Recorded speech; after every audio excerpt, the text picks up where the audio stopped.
وقال على رأي المثل اخرة خدمة الغز علقة. ولا اقولك المثل التاني، ابن الكبة طلع القبة وابن اسم الله خدوا الله. استناني بعد انتر عشان احكي لك القصة دي.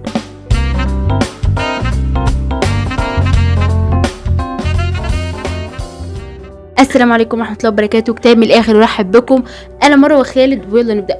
وده رابع فيديو من سلسله 30 فيديو ب 30 كتاب علشان ابطل كسل واعمل محتوى. وبعد ال 30 فيديو يا اما هبطل محتوى فعلا او هكمل، يعني حسب التسهيل. في الانترو انا قلت لك امثال.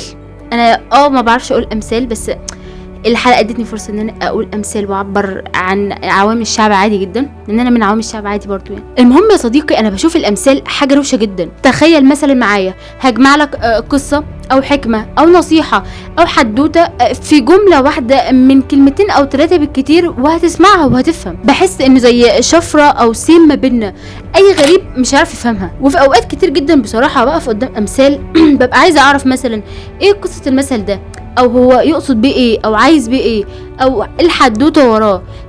فكنت طبعا بقف قدام الموضوع ده، بس لقيت لكم كتاب حلو جدا مجمع شويه امثال. هاخدكم في جوله فيه النهارده، ما تشكرونيش يعني، هاخدكم في جوله فيه النهارده. فشوفوا معايا. 6 نوفمبر 1871 بيتولد احمد تيمور باشا من اب كردي وام تركيه. ليه كتب ومؤلفات كتير جدا، منها بقى الكتاب اللي انا اخترته لك النهارده اللي هو اسمه الامثال العاميه مرتبه بالاحرف الابجديه، اللي هو اساس حلقتنا النهارده. الكتاب زي ما قلت لك من عنوانه كده متقسم حسب الحروف الابجديه، يعني حرف الالف جمع لك كل الامثال اللي بحرف الالف.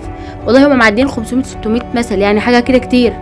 وحرف الباء وهكذا. يعني بقول لك اما تيجي ناخد التطبيق العملي، وابتدي معاك باول مثل. تسمع يا صاحبي عن مثل اخر خدمه الغز علقه؟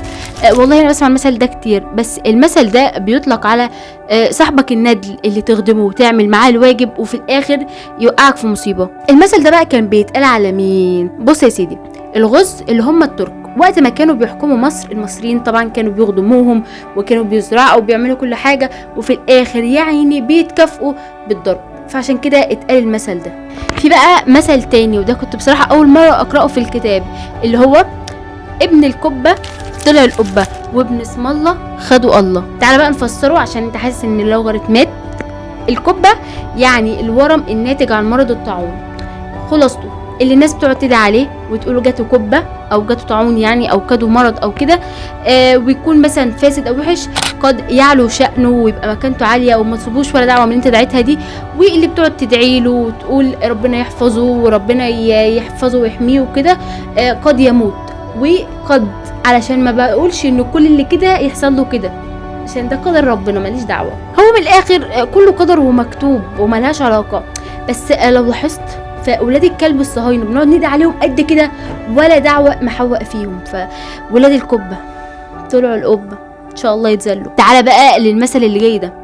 اجري يا مشكاح للي قاعد مرتاح. مين مشكاح؟ هقول لك استنى. وده خلاصته يا صديقي، ان انت تقعد تجري وتسعى وتجري ورا النجاح، وفي الاخر النجاح هيسيبك ويروح للي قاعد مرتاح. وده بالظبط زيك صديقي المشاهد، ان انت بتروح الشغل وتتعب وتشقى، وفي الاخر الفلوس كلها بتروح لمديرك اللي بيروح الساحل وهو يقعد مرتاح هناك، وانت هنا بتشقى زي العبد. المثل ده بقى ليه قصه. اول من قالوا ان بغى الزبياني، وفي الوقت ده قدم الى النعمان بن المنذر وفود من العرب، فيهم راجل من عبس اسمه شقيق ده وصل ومات. ولما جاء الوفود دول يمشوا وحبى النعمان عليهم، يعني اداهم بقى حاجات وهدايا والكلام ده كله، بعت لاهل شقيق ده بالحاجات اللي كان هياخدها مين؟ شقيق نفسه. فالنابغه هنا قال رب ساع لقاعد، يعني فيما معناه الراجل سعى وقعد يجري ويروح وفي الاخر مات، وهم اللي هناك قاعدين ومرتاحين جالهم زي اللي جه بالظبط اللي راح في الوفد. فخلي بالك يا صديقي، ده مش دعوه للكسل تقول لي هقعد مرتاح عشان ياتيني النجاح والكلام الهبلول ده مثل. انا ما بنصحكش بحاجه، انا غير مسؤوله عن اي امثال النهارده. انا بقول لك مثل وبشرح لك قصته، عايز تاخد بيه خد، انا مش مسؤوله. بصراحه برضو قابلني امثال كتير كده اللي هو سهله ومعروفه ومشروحه من معناها، فبصراحه سكبت. مش هقول لك انا حاجات السهله يعني. وفي برضو حاجات صعبه قابلتني كده، يعني حاولت افهمها. لغه الكاتب في الحتت دي كانت معموله تقريبا لموجه لغه عربيه مش لامثالنا، بس عافرت معاها. المهم انا جبت لك الكام مثل الحلوين دول اللي قلتهم واللي اقولهم لك. يعني في بقى مثل للعبره، يعني نسمعه. بيقول اربط الحمار جنب رفيقه، إن ما تعلم منه شيقه يتعلم منه نهيقه. هشرحه. هشرح بجد، استنى. بص يا سيدي، خلاصة ان الصفات او الحاجات بتتعدي من بعضهم. يعني انت وصاحبك هتتعدوا من بعض في الحاجات اللي انتوا بتتعلموها من بعضهم، هتبقوا زي يعني سور المثل اللي هو بيقولك الحمار وصاحبه وتعلم شهيق، لو ما تعلمش الشهيق هيتعلم النهيق.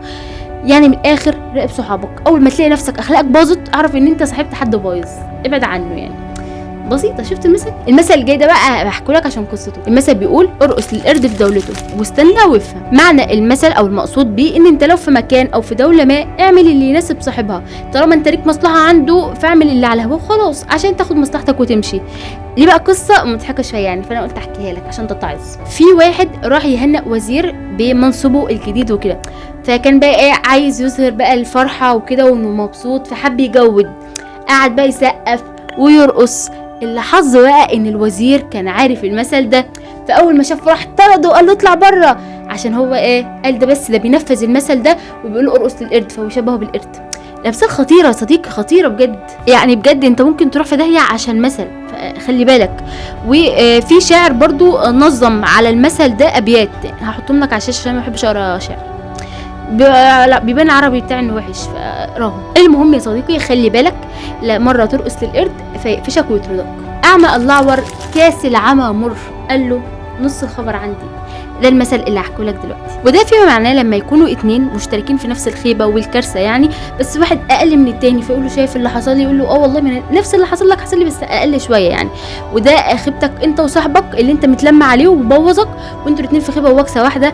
فخلي بالك كون انت اعمى وهو العور، او انت عور وهو اعمى، يعني ايهما اقرب. بص انا هطلعكم النهارده مقاطعين مع اصحابكم، مفيش جدل، هو عامل كده. في بقى مثل بيقول بمناسبه الصحاب يعني، انصح صاحبك من الصبح للظهر، وان ما تنصحش فباقي النهار ضله او ضلله يعني. فيما معناه يعني انصح صاحبك مره واتنين واستنى معاه شويه، ما تنصحش يبقى هو يستاهل يفضل في الضلال اللي هو فيه، ابعد عنه. في بقى برضو مثل طالع منه اللي هو اعطي اخاك تمره فان ابى فجمره، اللي هي جمره النار الصغنونه دي. يعني انت تنصحه ما ينفعش معاه، ابعد، لان انت ممكن تبقى زيه ومش هتلاقوا انتوا الاتنين يا كيس حد ينصحكم. هنا بقى المثل ده انا وقفت قدام اتنين وجهه نظر. اول وجهه نظر بتقول ان المثل عنده حق، انت هتنصح وهتعمل اللي عليك، ما لقيتوش ان هو اقتنع خلاص ابعد عنه، بدل ما انت كمان تتضر وتبقى زيه وما تلاقوش اللي ينصحكم. في بقى وجهه نظر تانية بتقول ان ما ينفعش يا جماعه، حق الصاحب على صاحبه ان هو ينصحه ويفضل معاه للنهايه. فهنا وقفت واحترت بصراحه، مش عارفه وجهه مين اللي صح، فهسيب لك انت الاختيار، وقول لي في الكومنت يعني انت مع مين، تنصح وبعد كده تسيبه لنفسه، ولا تفضل معاه للنهايه وتكمل ان انت تنصح فيه. انت وصاحبك بقى ماليش دعوه، كفايه عليك كده يا صاحبي امثال. فحابه ان انا اقول في النهايه ان المثل فعلا عامل زي الكود او الشفره، من قبل ما يخترعوا اكواد وشفرات ولغات برمجه والحاجات دي كلها، هي بتعبر عن كل هويه وثقافه وبلد، حاجه كده ما تتمحيش، لان هي بتتورث من جيل لجيل بكل سلاسه وبساطه. تحس ان هي بتاخد منها هويه وعبره وقصه، يعني حواديت وقصص كتير جدا حاول الناس ان هما بيمحوا التراث يلغوها، اتنقلت بالامثال واتعرفت من الحكاوي الشعبيه بس كده. فالكتاب ده جامع بقى كل ما تشتهي وتتمنى من الامثال، يعني اقراه ودور بقى براحتك وهتلاقي حاجات هتعجبك جدا. يعني انا جبت لك الخلاصه كده، حاجه بسيطه يعني. بس كده يا صديقي، اتمنى يعني ما اكونش بوظت علاقتك باصحابك. انا مش عايزه كده، او اكشلي انا عايزه كده، لا مش عايزه كده، عشان اكون انا صديقك الوحيد المفضل، باجيلك كل خميس الساعه 8 بديك نصايح وكده. صاحبك ده هيفسدك، انا الصديق الوفي. المهم اعمل لايك شير سبسكرايب، واعلم ان انت لو ما عملتهمش اتنين منعوك، يا صاحبك الضال يا اما اللي بيمحوا التراث والاثار والحاجات دي هيمنعوك ان انت تسمعني وتسمع الكلام بتاعي. واستنوني في حلقه جايه، وسلام.